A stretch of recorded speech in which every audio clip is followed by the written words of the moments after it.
Hello everyone, this is continuation for the previous video. Here we are going to discuss about the formal definition of automata.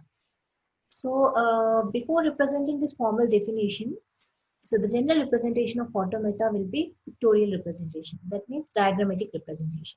So first we'll try to represent or we'll try to take one example which we have discussed in the introduction video, that is a switch on and off. So a switch has two states, whereas one is off state and the another one is on state. So off state will be moved to on state whenever we apply some pressure on it. In the same way, on state will be moved to off state whenever we apply some pressure on it. So let us consider that same example here.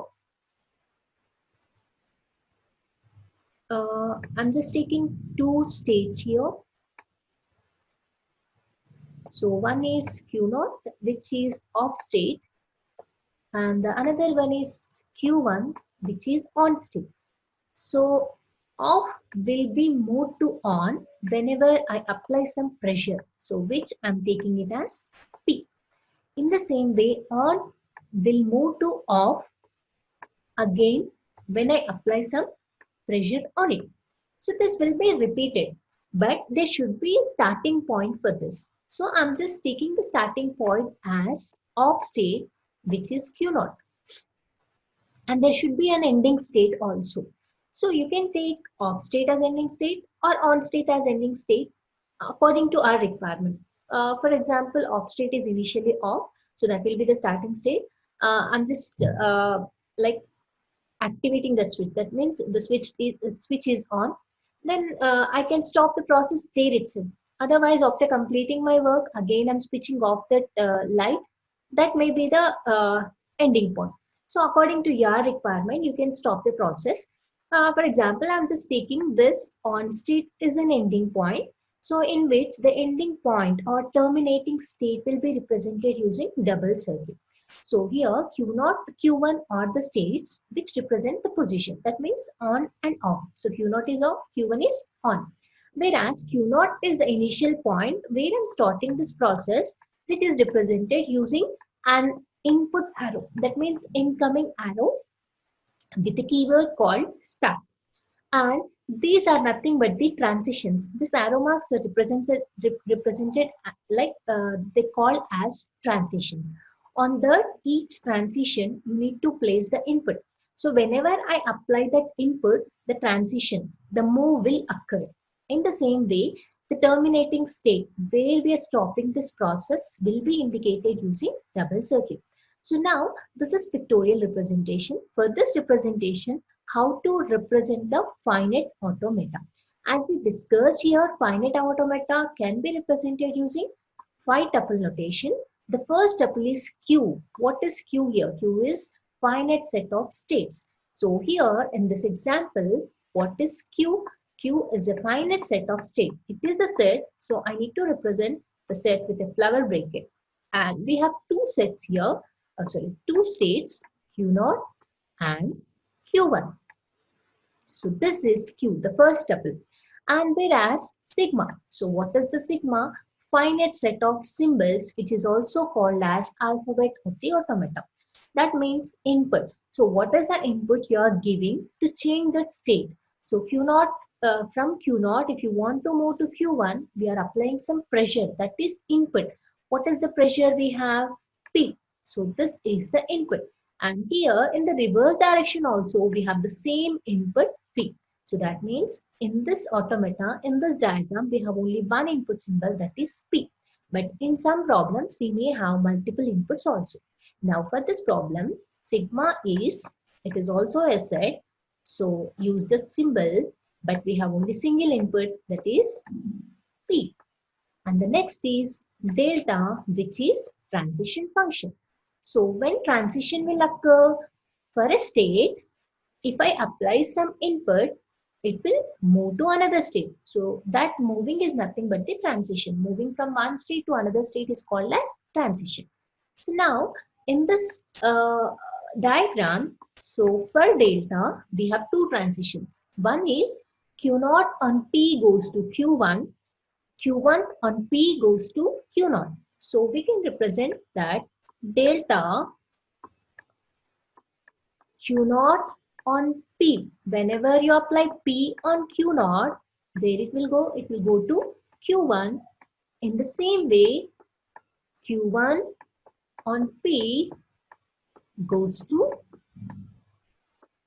Q naught. So these are the two transitions in this diagram. So we can represent this transition in using transition table also. Later we'll discuss that. So for this problem, we have only two transitions. The transitions can be represented like this. And the next one is the fourth tuple is Q naught, which is nothing but the initial state from where any input is processed. So for any problem, there should be an initial state or start state. For example, if we have a diagram with 100 states, but if I forget to provide the inputs like initial state or start state, where I need to start the process, right? So starting point is mandatory for every diagram that will be indicated using an incoming arrow with a keyword called start. So in this problem, what is the input state? What is the initial state? That is Q naught. See, initial state, we are not representing it as a set. Why? Because for every diagram, we have only one initial point. There is no set. So that means Q naught is initial state, but in this diagram, the initial state is Q naught itself.